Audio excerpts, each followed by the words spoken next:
Welcome to Colorist Meetup, a podcast dedicated to professional colorists. In our second season, we're taking a slightly different approach, and we are focusing on amazing work of graduates of Color Training Masters program.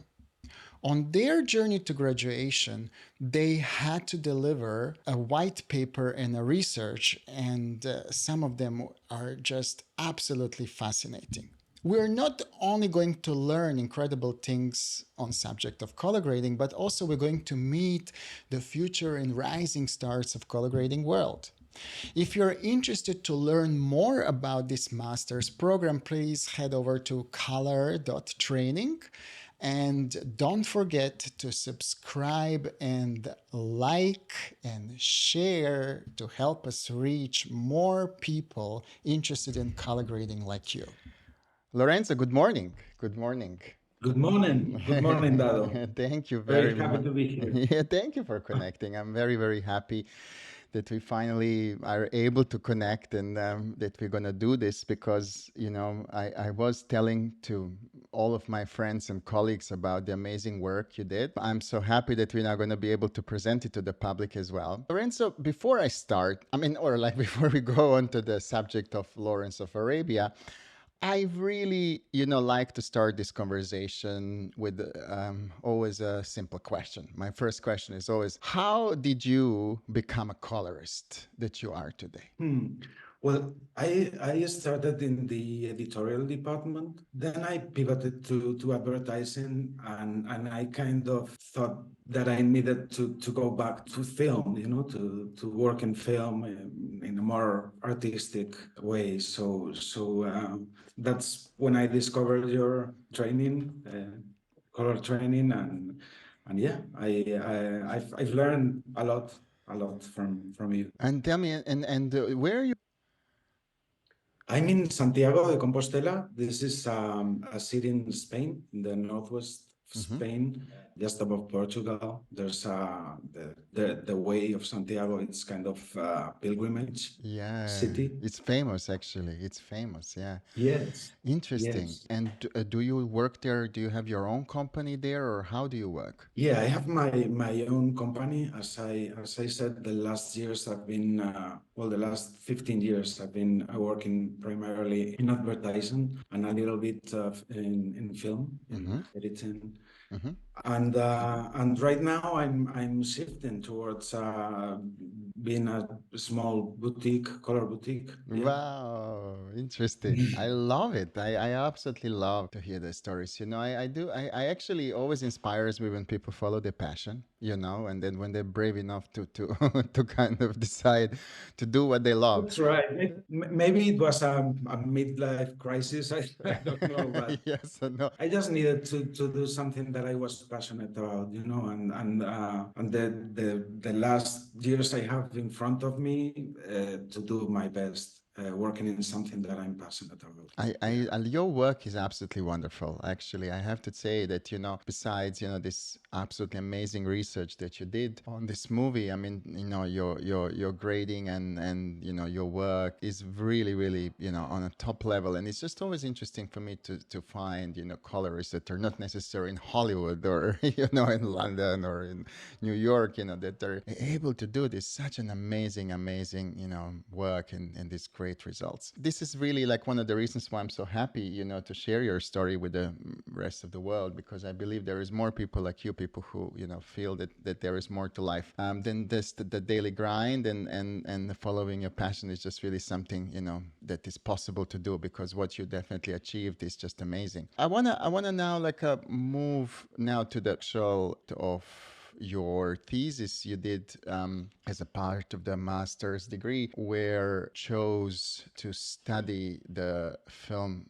Lawrence of Arabia. I mean, I have to tell you, Lorenzo, I don't think I actually think that this is the most quoted movie as a reference in the history of cinematography. I You, mean, there's rivers of books of words written about Lawrence of Arabia. You're right. yeah, it's Yes. amazing. Like so many cinematographers would try to explain me the look that they want, and they would always kind of, mention like a Lawrence of Arabia look. And I kind of always wonder, what is this, And actually, I have to tell you, like, I thought I knew about it, and then I read your wonderful thesis, and it completely changed my view. Tell me, why were you inspired by the movie? Why did you choose Hmm. Lawrence of Arabia I yourself? think I went to the movies when I was maybe like 12, 11 or 12, and I didn't know what to expect when I entered the cinema, you know. I don't know. It was weird. It was strange because it was like a very different movie from the ones I think I was going to see a war movie, but it's not a war movie. I mean, it's the history and the time where the story happens. Yes, it's a wartime. It's the World War One. In fact, this story is probably the beginning of all the problems we have now in Middle East. No, I mean, and this guy, Ah, this Lawrence of Arabia, probably was the main character in at that time. You know, in interesting. because yeah, the thing is that Turkey they have well a lot of power in Middle East at that time, and then World War One started, so they allied with Germany. Mm-hmm. And France and England didn't want that because they had, of course, interests Mm-hmm. in Middle East, and that's why Mm. they sent this guy. This well, it was a strange character, you I'm know. really, excited now for you to take me through the whole story and the whole analysis. So why don't we do that next? So as I started documenting myself about this movie, I thought, wait a minute, there's a lot of movies in this, like in 10 years that are considered like epic movies, you know. There's this Ben-Hur, Cleopatra, Spartacus. I mean, these epic films, they cover stories that are like very, very big stories, very complex stories. And I wanted to know why this large format started and had this big thing in the 50s and in the 60s, no? And so then I start thinking about this, why this large format? And the first thing I saw was so we are in United States 1948, Second War has ended. We come from the Great Depression, from war times. A good moment started in the 50s, but then came this to Hollywood. No, this is the ruling that compelled the major studios to divest themselves of their theatrical chains. Mm-hmm. So, like they had all the production as well as the distribution. They were kind of in an abusive position mostly for the independent theater owners because they were doing something that's called block booking, that basically they told the independent theater owners, okay, if you want to have the good movies that we are going to release, you need to buy all this package. And they Mm-hmm. didn't know what movies that I mean, probably in the studios they didn't know themselves what they were selling. So basically they stopped this production and distribution. Well, it's a trust. Monopoly, yeah, It's yeah. and that's why Hollywood had to change their way of producing Mm-hmm. because before they had actors, writers, directors. I mean, all the craftsmen, all the laboratories as well. I mean, they have control over all the chain. So they had to change. And then the 50s came. It was a boom with cultural, social, and economic changes. And the film industry, they had this thing with the antitrust lawsuit. They also started declining the box office revenue, so people were not going to the cinema anymore. Mm. Why? Mainly because of this, because Yes. the TV came and well, people didn't want to go to the cinema. They Yes, prefer to stay there at home, yeah, but seeing it's still we TV. still have this today, isn't it? Yeah, You know, it's just with right, now we right, have right. Netflix, right, and all the other streaming channels doing the same. But and by the way, just kind of a, interesting fact, they just reversed it, Lo. So like just Right. recently, Sony just bought the whole cinema chain. So it will be interesting to see how things will be developing. Simply because I think studios are struggling now, no one's really going. Right. So the government said, listen, let's kind of see whether they can bring people back into the cinema. Like let's let them own it. So we'll see how things Yeah. are evolving, right? And well, film industry had to do something about it because they need to change the game. Mm-hmm. They say, what do we have that we can buy the TV and get the people back to cinemas? Well, we have color, but at 1948, probably the movies that were shot in color were less than a 10%, Mm-hmm. because Technicolor owned the rights, the patent for the color film. In 1950, a federal consent decree broke Technicolor's monopoly, and Kodak introduced basically Eastman Color, the integral three-pack process, that it was cheaper and also it was compatible with the cameras at the time. Mm. So then they have color and they have big screens. That's why all this started, no? And for example, here we Ah. have the Cinerama. The Uh-huh. Cinerama probably was the first invention. It was an incredible invention because they had like these big theaters made exclusive from. I think this one is the one in Sunset Boulevard that it's Yeah. not open anymore. Yeah, and But shame, yeah. yeah, I mean, basically, it was filmed with three cameras at the same time, Wow. and they have to project as well from three different points at the same time to get this huge screen. Wow. But it was incredible, and I mean, you have like three 35 millimeter negatives at the same time. It was a very big size screen, but it was the problem that all the theaters should adapt, and that was very expensive. So then, for basically 4 or 5 large formats began. Here we have the Cinerama. As you can see, there's the union of these three negatives from three different cameras at the same time. You can see. And then there's CinemaScope came in. Basically, CinemaScope uses the anamorph process. They would capture the image in the full resolution of the negative and de-squeeze it Mm-hmm. on Mm-hmm. the projection. So it So would it be was, simpler yeah, because you would shoot with a single camera effectively, right? right. And But and you would get more more definition in definition. Yeah, yeah, yeah.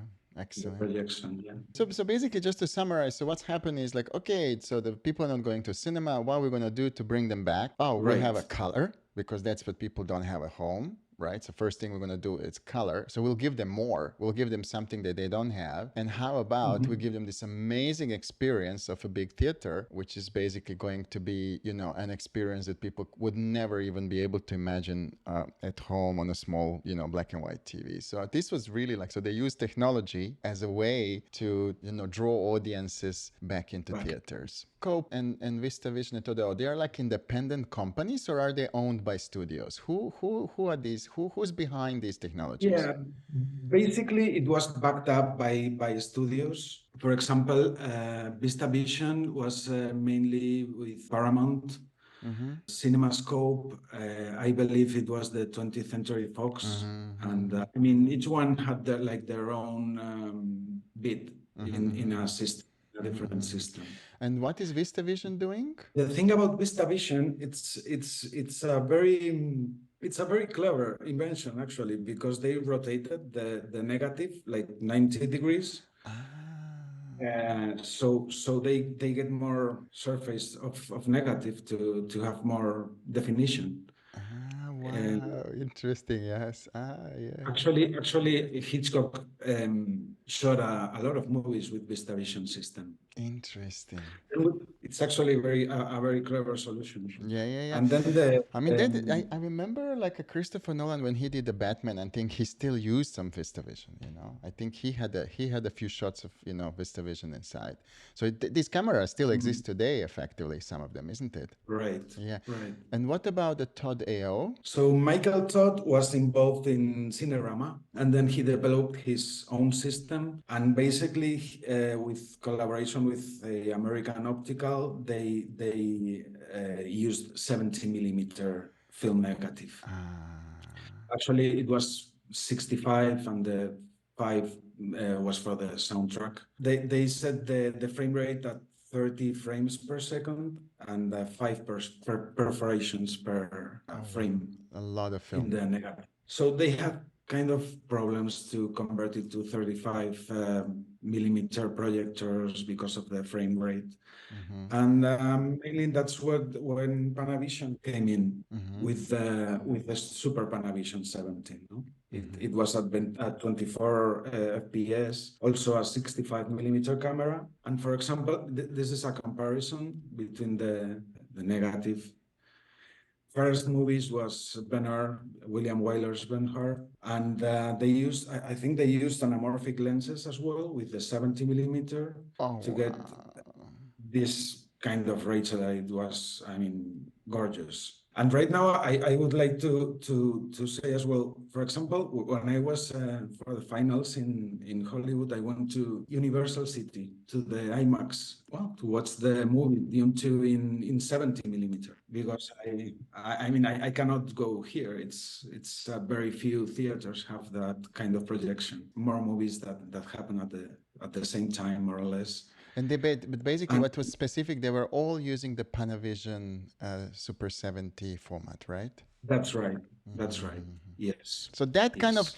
came out as a winner because it had an image quality, right? It was single Right. camera. It was easy Mhm. to operate. It was 24 frames, so it was compatible. And then probably it was easier to project as well because but you needed still to have did you still need a very large screen cinemas, or were they able to convert it to the normal cinemas as well? Yeah, they were able to convert it to the normal cinemas Mm. because, for example, in other systems, I mean, they did crazy things like shooting two times I mean, with a big camera and with a 35 and like for doing different versions of the movie. I mean, they could do print 35 millimeter prints as well. It worked better for the main theaters. Excellent. Now tell me that you started, just saying about Studio City screen that you went to. So tell me Yes. about it. Yeah, so I went to see to see how it was, you know. And basically, this is a comparison between the 35 and 15 perforation 70 millimeter IMAX format. And I mean, it's for me, it's too much, you know. This is a still I grabbed in the cinema, and you can see the aspect ratio Uh-huh. of the movie. Uh-huh. I mean, for me, it was too much because you have this like immense, basically because of the ratio, no, because of the aspect ratio. I mean, curiously, this movie was shot in the same locations as Lawrence of Arabia in Jordan and in Wadi Rum. I mean, all these desert scenes and the same locations as Lawrence of Arabia. Oh my God. Yeah. I have to tell you, I prefer much better the Freddie Young cinematography from Lawrence of Arabia. Maybe it's I don't know. Maybe it's my personal taste, Okay. but for me, the screen is too much. You know, I don't know what. Yeah, yeah. I know the feeling. It's crazy, yeah. I mean, compared to this, I don't know. I think it's much more pleasant. So this is a quote from Steven Spielberg. I call this part of this is the miracle in the desert, no? Mm-hmm. And this quote says, "What makes this film unlikely any film that can be made again is that it was done naturally, with the elements of light and sound and maybe the greatest screenplay ever written for the motion picture medium. It was a miracle. This basically it's what Lawrence of Arabia did. You know, Mm-hmm, mm-hmm. he did the maps. Actually, he worked as in the cartographic office in So Cairo. what's is important to know? So he's a real person. So Lawrence of Arabia is Yeah. not a fictional character, right? Right, right. He's a real person that lived. This is a story who he really was, right? That's right. That's right. He ended up a colonel in the British Army. He was a very peculiar character, probably. That's what you can find everywhere you look. I mean, it's a very complex character. As I said before, it's the beginning of the probably of the problems we have now in the Middle East. It all started here. They made Iraq. They made Palestine. I mean, everything got worked out at this time. And this is the man. I mean, this is the real guy. What is his name? His name is T.E. Lawrence, Colonel T.E. Lawrence. So they didn't even And change the this, name much, isn't it? So no, it was his name. Yeah. And this is Prince Faisal, who actually is in the movie as well. oh my God. And this is the Paris conference, the peace conference at the end of the war. So Oh. this is another quote from Martin Scorsese. I just got these two quotes because thanks to Spielberg and Scorsese, we have the negative as we do today, Lawrence of Arabia negative, because they helped Robert Harris, that he was the restorer of the movie in the 1988, because Columbia didn't want to go forward with the project of restoration. I mean, No way. probably the cost was too high, and they did a pact that like they were going to pay like 50-50 the restoration, but at some point Colombia said, okay, no, we're going to freeze this project. And Harris moved. He knew that the Scorsese was into restoring, and he knew that Spielberg was a fan himself. And they managed to push Colombia to continue with the restoration. Basically, they told them, okay, you don't want to continue, you're not going to do another movie with us ever again. So they pushed it like that. Yeah.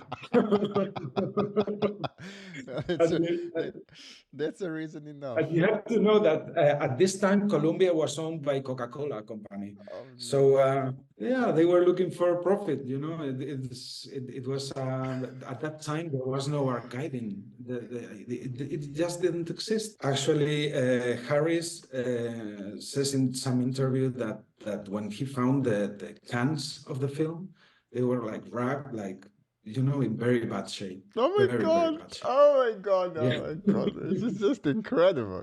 Incredible. When Colombia said we are not doing, he started a lawsuit against Colombia as well. So Oh I my mean, it God. was like a crazy process. Yeah. Finally, they did the movie. This is on set on Lawrence of Arabia. But just kind of help me like a little bit understand. So the Lawrence was a Yeah. real character who really like Yes. and was there a book about him, or how did it whole movie came about? Yeah. I So mean, this is the movie. It's the Seven Pillars of Wisdom. uh-huh. This is the book that brought T. Lawrence. I mean, it's Ah, maybe I think that the first draft was like 400,000 words. I mean, it was crazy. So interesting. then he did a second book based on the Seven Pillars of Wisdom, Mm-hmm. that is Revolt in the Desert. It's a little bit thinner. And is And this book like yeah, dealing with any with the actual subject that is happening in the film? Is this like a really what's in the book? yes, of course. I mean, the writers, the screenwriters were based in this book, basically. Yeah. This Ah. is Lawrence of Arabia book about the Arab Revolt and what happened Ah. World War I in Middle East. So he basically like writes like a historic. He describes like a historic events of what happened with the Arabic That's right. world and all this kind of separation wars, new countries and everything. Ah, I understand. And he was the That's main right. player in this whole time anyway. So okay, interesting. All right. Yeah, because I mean, he was an archaeologist, and he did some work previously in what today is Syria. Mm-hmm. So he could speak fluent Arab, and probably that's Mm-hmm. why they sent him there. Mm-hmm. I mean, at Mm-hmm. the end, he was a spy. He was a spy. Let's be Probably. honest, yes, about it. Yeah. He was a romantic as well, a very romantic character. So he struggled probably between the Arabs and Mother Britain. Yeah, So yeah, yeah, yeah, yeah. that's Interesting. kind of the thing that goes between the lines as well in the movie. Yeah, The interesting. fight, the inside fight of the character. Interesting, Yeah. interesting. Okay, and then wait, so somebody then has written like has taken the book, has made the script, and Mhm. then how did this whole kind of crew and team come together? Who choose director or who choose the actors, and Right. so how did all of that So happen? previous to this movie, the producer Sam Spiegel did the previous movie with David Lean, that's the director of Lawrence of Arabia. Uh-huh. So they did the Bridge over the River Kwai Oh, movie. big, beautiful film, Yeah, yes. I mean it's Also war incredible movie, film. yeah. Yeah. Yeah, and they did pretty good. I don't remember the Oscars they had with that movie, but this Spiegel had this. He wanted to do a movie about Lawrence of Arabia, and Mm-hmm, as others, mm-hmm, a lot of people before mm-hmm. them. But he was the one that finally did it. He got the rights to use the Lawrence of Arabia story by the brother of Lawrence of Arabia, who sold the rights of the book So the to do the Lawrence of screenplay. Arabia died by that time already, right? Was he Yeah, I alive? mean, Lawrence of Arabia, that's how the movie starts. Dies very young at the age of 30 something, or for, I Oh mean, yeah. wow. Okay, okay. That's how the movie starts, actually. He has an accident, a motorbike accident, and then David Lean tells the story he thinks is more interesting about the character. No? It must be a hell of a shooting. The budget, I think it was like $3 or $4 million. Then they had to go to 13. Then I mean, it was crazy. It was crazy because they were in Jordan filming. Everything was very complicated to do the shooting. Finally, he did a trick. The producer, Uh-huh. Sam Spiegel. I mean, I think it was in 60. It was 62 already. They were filming the last shots from the movie. That Uh-huh. is the funeral. It's the next scene from the accident. That is the funeral at St. Paul's in London. And I think it was like 21st of September. And Sam Spiegel said, okay, we have booked the premiere with Queen Elizabeth II and everything for December 10th. So, it was like, I mean, it was done. It was done. They had to finish it. And they were shooting in September, at the end of September. So Wow. the post-production, the music, everything, the editing, they had to do everything in 2 months. Wow. It must have been crazy, probably. And Wow. and as I was saying, the shooting probably it was very difficult because I don't know if you have been in this kind of desert, but the sand is so small that it gets through your clothes. Mm. So they have to wear glasses and all this stuff. It must be very difficult to shoot. Mm. And then they did the premiere of the movie. Wow. Queen Elizabeth II and everything on December the 10th. So here's a little bit briefly how they premiered in London. So they went from Jordan through Spain, Morocco, and England. And the filming process lasted 313 days.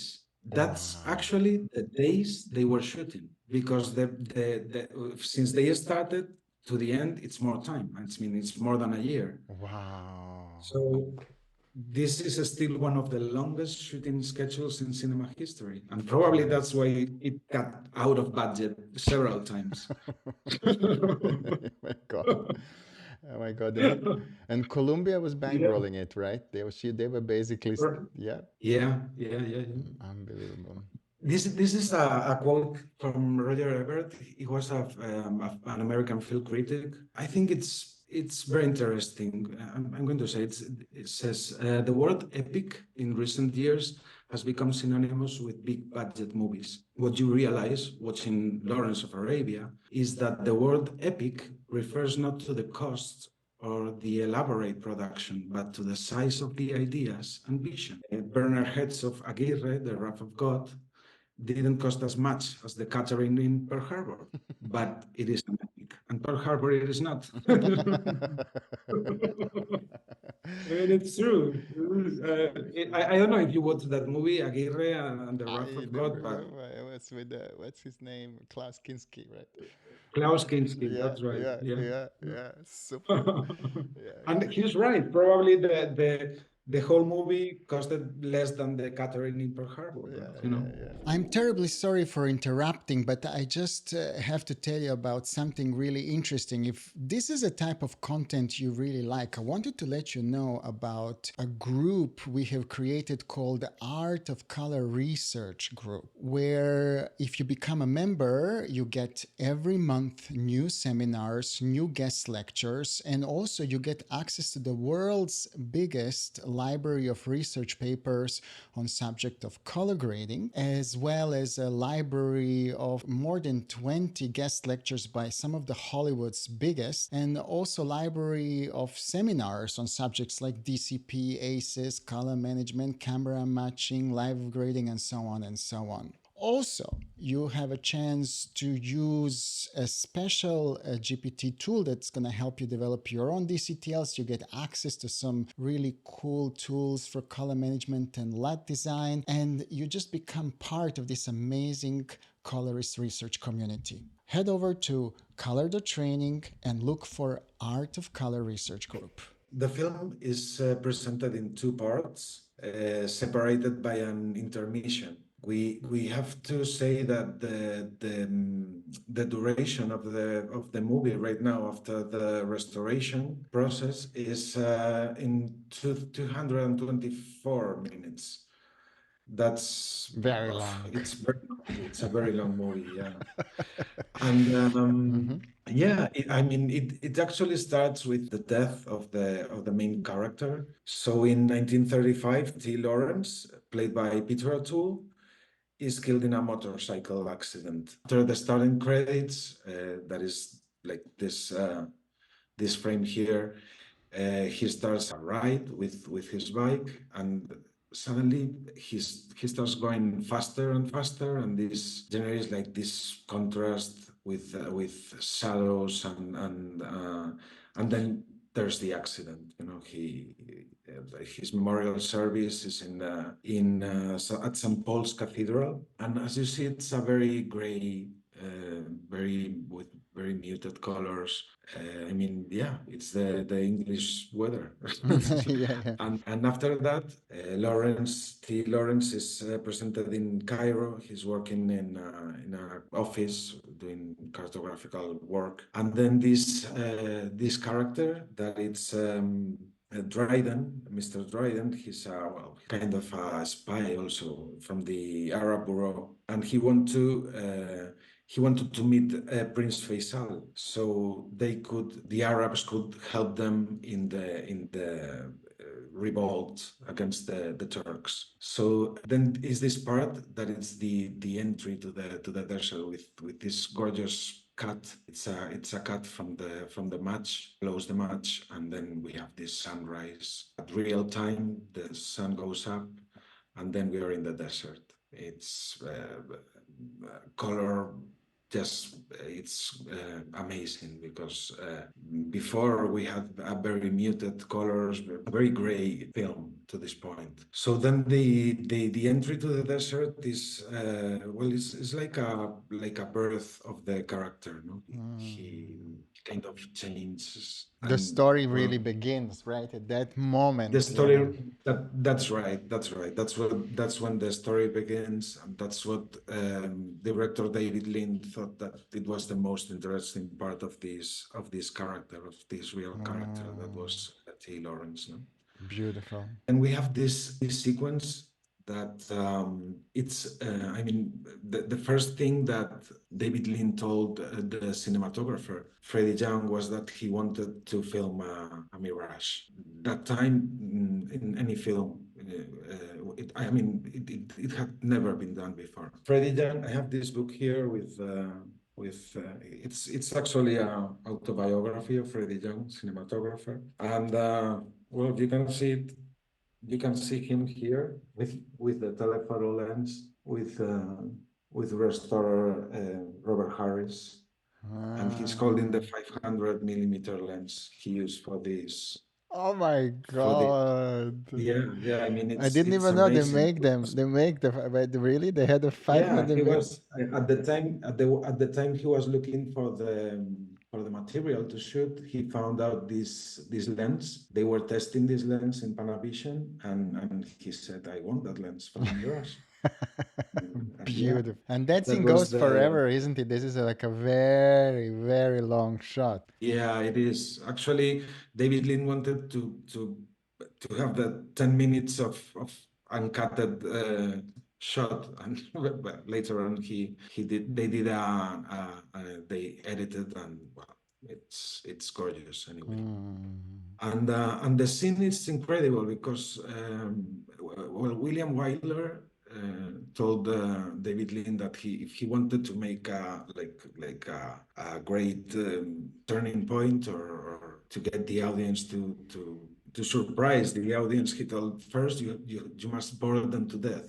And this sequence is more or less like that. You know, he's doing like things that don't care much, like looking through here, getting the dust off, and then this guide sees the in the mirage a small point, and then he gets killed because he drinks the water of a well that it's not his. I mean, it's as cruel as that. I mean, probably it's exaggerated because Arabs have this this code that they have to, you know, give food and water to the people in the desert. But anyway, it's I mean, death for the Arabs. The desert is death. I mean, they like trees, they like oases. It's not a place to be. So Mm. this character, Omar Sharif, enters dressed in black. It's kind of The you know, contrast now as well between the two, like we're introducing now the right. character in black. Yeah, And interesting. also the cinematography is, I mean, probably midday, so it's a very contrasty, and colors are very muted as well. Mm. When we come from this, you know, Mm. it's a very contrasted image. Yeah, yeah, yeah.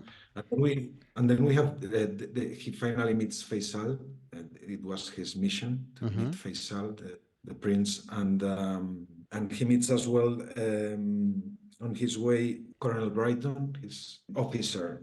He's under this officer. Uh-huh. And Yeah. you know there is actually quite a few nights like at the beginning at least, isn't it? Yes. Yeah. Yes. There's day for night, and there's also nights, and yeah, it's I mean, it's incredible done. These shots as well. Here, Lawrence is looking for the miracle. They need to take Aqaba, that it's a town at the sea in the coast, and here he gets the idea that they have to get Aqaba by land because all the cannons are pointing the coastline, no? To prevent an attack from the sea. He is working the miracle now. He asks Mm. Faisal for 50 men and to cross the Nefut desert. That it's very difficult to do, and they think that they are going to that probably they are going to die crossing the desert. No? I talked before about these two characters, Lawrence and Sheriff Ali. I found a parallelism with Don Quixote de la Mancha, that it's from Ah. Cervantes. There's this thing called the sanctification and the quixotization. So it's one character starts as something and turns to the other side, and the other character does exactly the same. So I think it was curious to find this parallelism between the Quixote and Lawrence. I mean, and then this is probably the development of the film. No, we have they have introduced us the main characters, and now they have to go to Aqaba. They have to take Aqaba. They cross the Mm. desert. There's a very nice sequence that is the rescue of Gassim, that Mhm. is this man. And again, the story that they tell with color is incredible because with these shots, he's almost dying. I mean, the sun goes up, and as the sun goes up, all these colors disappear, and you get almost like Ah. a black and white image. I mean, death is right there. He's about to die.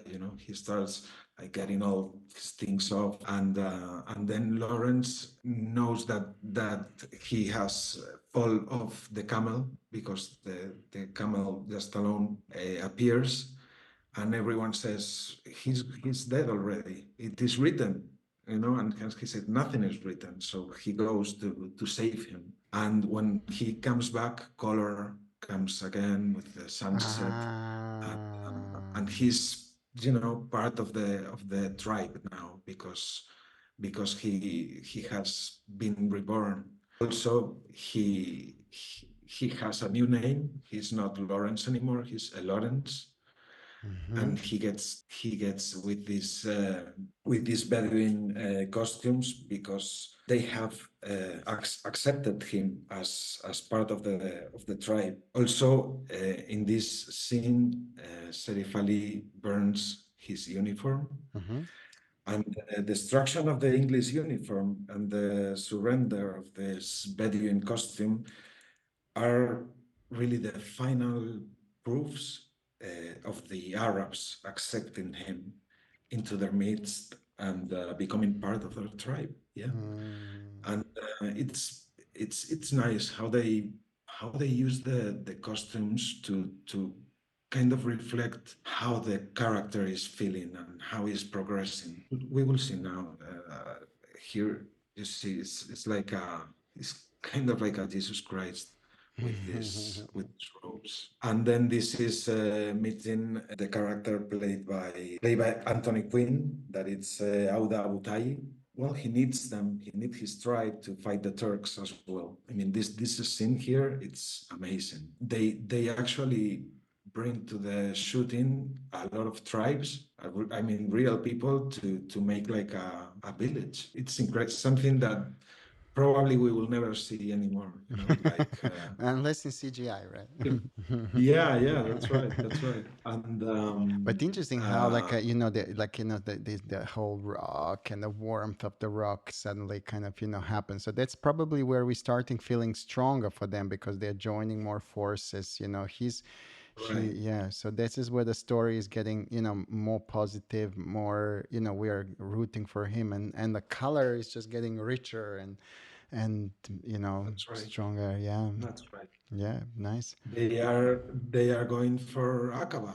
Mm. And again, the violet is present mostly most of the times when there's women. There's very few women in all the movie. I mean, there's not a single line of a woman in this movie. Wow. Yeah, it's a male story. It's this character is very complex, and as I Mm. said about the references, here you can see how I think this how it was a reference for the director and cinematographer as well. Yes. Yes. And so they do the taking of Aqaba. And this is It's suns. after they capture the city. This is the sunset, like so they have succeeded. That's They right. basically are, yeah. There's a That's huge right. relief and sense of positivity in that sunset. And then and then what happens then? Then things get a little bit complicated. What do we have now? Some storms or what? Yeah, so he goes back to Cairo because he has to inform that they have taken Aqaba for the Arabs, so they Mm-hmm. can bring more ammunition and all the things they need for the war in the port of Aqaba. That was the main reason that they needed to Ah. take. And Lawrence heads to Cairo to inform Dryden that it's the officer and the new commander, General Allenby, that it's played by Jack Hawkins. During the crossing of the Sinai Desert, Daoud, that it's one of the boys that accompanies Lawrence, well, he dies when he stumbles into a quicksand, Oh no. and then yeah, in the middle of a storm, and he's deeply disturbed, this almost like a ghost, in this part, because he Mm. feels that his death is on himself. And Ah. there's this surreal image as well when they reach the Suez Canal. I mean, you can see like dunes and then a big boat in the middle of the dunes. It's an incredible image. Yeah. Ah. And then he gets to Cairo. This was shot in Seville, here in Spain, Ah. and this is the new commander in chief, that is the General Allenby, played by Jack Hawkins. And well, he sees the value of Lawrence, and yeah, they are amazed that they could take Aqaba with just a few men. So he says, okay, keep with it, and Lawrence makes some demands, and this is the end of the first part. There's an intermission Mm-hmm, mm-hmm, where in the cinema people will go to in 15 minutes, 20 minutes mm-hmm, mm-hmm, intermission with the music playing. And mm-hmm. then here, this is the beginning of the second part. Basically, it's he helps the Arabs to blow up trains, kill as many Turks as possible, and he becomes kind of like a semi god for them. Mm. He makes like a passing, like a kind of like a dance. Everyone saying Lawrence, Lawrence, Lawrence. It's like the Mm-hmm, climax of the character. mm-hmm, mm-hmm, And this character is presented as well. That is Jackson Bentley, mm-hmm, played by Arthur Kennedy. mm-hmm, And this character existed as well. He was a journalist called Lowell Thomas. mm-hmm. Basically, he wanted to tell the Americans that they needed to be part of the war. It was his he Okay. publicized his exploits, making him world famous. Everyone knew Lawrence of Arabia because of this man. Ah, so he was a journalist who written story about him. Right, Ah, that's okay, right. okay. The Arab revolt kind of disappears because all the men, they get things from trains, and they get the jewelry. I mean, and they go home. They don't want to fight anymore until next year. Ah, really? So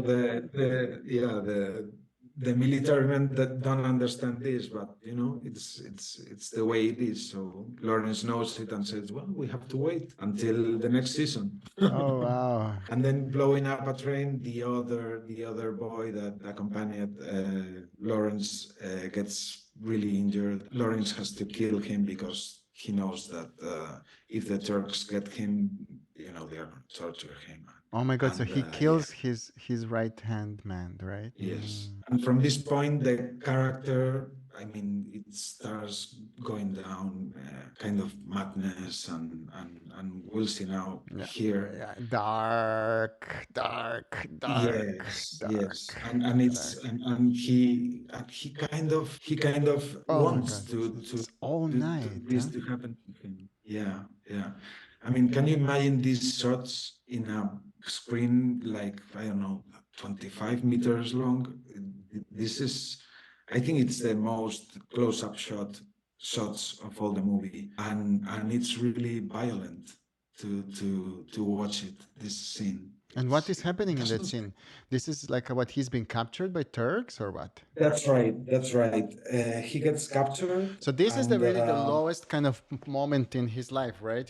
So things start going down, and then he gets captured, and you see how they kind of the colors just I mean, listen, you hardly see what's happening. It's dark. It couldn't be more obvious in terms of an image that we are looking at the bottom, at the rock bottom. that's right. That's when they finish with him and they throw it to the mat, and then Sheriff Ali, Omar Sharif takes him and takes care of him.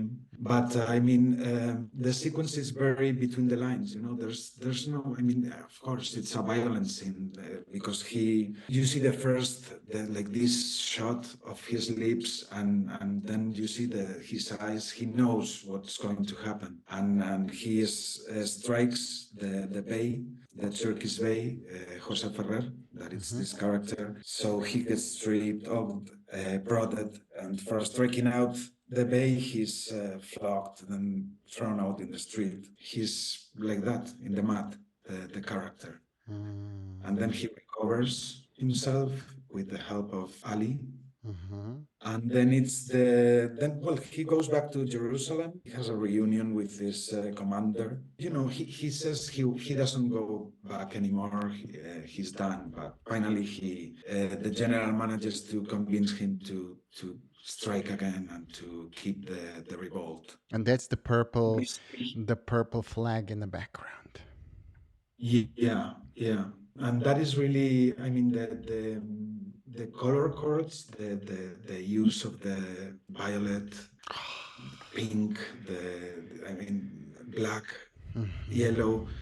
It's a symbolism. It symbolized probably how he was raped and his homosexuality. And as I said, this Eva Heller, she's just like this chord of colors, red, violet, black, pink, arranged in any order, form the chord of immorality, seduction, and sexuality, because violet is considered to be more sexually suggestive than red. Actually, this is the mysterious quality of violet. No? Violet, the masculine and the feminine come together. It's a very harsh sequence because I mean the Turks have massacred all this village, and then Lawrence becomes mad. I mean, it's like a no turning point here. And well, this is basically the end of the movie. They take Damascus as is just a road sign. When they say they have taken Damascus, and there's the Arab Council, Uh-huh. but they don't understand each other. No? So no, it doesn't work out. And at the end, it's like this. Well, this is Faisal says to the general Allenby laconically, Lawrence is a sword with two edges. We are equally Mm. glad to be rid of him, are we not? So I mean, it's a politic games, and probably he was played. Mm-hmm. I mean, he was a spy, but probably he was a very romantic character, and yeah, probably they played it. And the sequences ends with him going through this like a shadow. He's just the shadow of the man he was, and Mm. so at the end it's like this. He just Easily. disappears in a Easily. car. So that's the kind of where the color, just kind of, like a, it's kind of very similar to where we started, almost like, That's so that, right. it's in, oh, That's it kind right. of, it has a, like, it goes through this journey, we discover this, and then we're in the darkness, really bad, and then we climb up, and then we end up, Yeah, in a very totally. similar I think plane. it writes the story with color as well. Yeah, It's no, so it's well done. incredible. I also liked very much what you said that place in your thesis where you said American Society of Cinematographers back in Oh 2019, yeah, or when was this? yeah. Let me get to it. It's basically in the abstract at the Mm-hmm. beginning. Mm-hmm. Well, it is a film for which the years do not fade, and its cinematography, even to this day, remains unsurpassed. And proof of this lies in the fact that in 2019, Lawrence of Arabia was acclaimed as the best photograph film by the members of the ASC. 2019. In, Unbelievable. yeah, Unbelievable. You know? it's a movie mythical like few others in the Yeah. history of cinema. It's Yeah. both exhausting and enlivening, epic yet intimate, beautiful yet darkened. You know, it has a lot of contrast. This movie. Beautiful. What I also wanted to mention as well is the fact that you actually interviewed Scott, isn't it, who did the restoration? Right. I had the pleasure to interview Scott. He was so kind. My questions were about what was really his work in the coloring part. And Mm-hmm. basically, he says that when he gets a project like this, he has to be sure that he gets what the cinematographer and the director planned. Yeah, it's great. It had some great stories. Like I mean, they kind of get some cracks in the motion Mm-hmm. because even though they have a fridge truck to get the film, and as soon as they unload it from the camera, they get it in the truck. But even like that, with maybe 40, 45 Celsius, I mean, just probably some minutes, you know, but the damage is done at that Mm, temperature in the desert. So the conditions probably were very yeah, tough. beautiful. And But yeah, I mean, these are some mhm. examples to what they did with it, right? Yeah, these are examples And who was supervising? And who was mm, supervising the restoration process? the restoration process was made by Robert Harris in 1988. Ah. Sony, I think it's Robert Crisp, who Mm-hmm. is the person in charge of the scanning, and so they scanned the negative in 8K scans at Photocam. Mm-hmm. It with that the 4K DCP master. Wow. And I mean, right now the movie you can watch in 4K HDR is it's awesome. It's gorgeous. The colors and the how deep the shadows are. It's incredible. Yeah, that's incredible. Whoever who hasn't saw the movie or has watched it a long time ago, it's a great movie to Yeah. see in I, HD. I Yeah. 100% agree. And this is why I'm so happy that you chose this subject because I really think that everybody should see it. Everybody, at least who works in color grading and is interested in color grading, needs to see it. Because it's just it's a reference film that we all need to have, some sort of, visual memory of it to what it is. And yeah, I mean, this is actually now for me, after reading your thesis, I have learned so much and I've really loved the whole intro explanation, what was the motivation behind, us doing, such a, big and epic movies and so on. But also for me, it's always amazing to see how all of that was done in camera, right? Everything Right. was done in front of the lens, like, and it just shows, like how much easier things have become now, and how much more flexibility we have now and how quicker and I mean, better we can work, right? I mean, can you imagine they from the first shot they were gonna I mean shoot the very first shot that it's in the entry of the desert, and then they saw a small glass or paper from the shooting from the people in the shooting, and it's like, oh no, stop. So they have to go there and get the thing, and like all the steps in the sun, they have to clear them. So it had to be a nightmare. you know. Yeah, I can imagine. Lorenzo, this is beautiful. This is beautiful. Thank you so much for, taking a time to talk to us about it.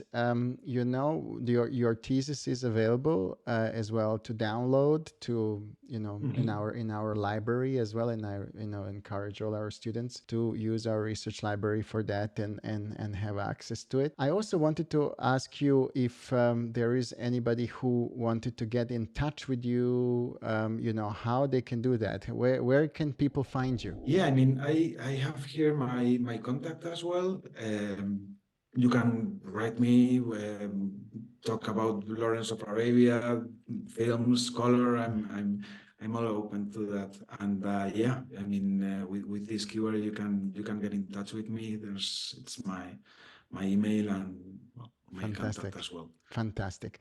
And I also wish you good luck with all your ventures you're doing. I'm the first to attest, what a wonderful colorist you are as well. We haven't necessarily seen, in this presentation any of your work, but I definitely encourage anybody who's interested, in a good colorist to get in touch with you.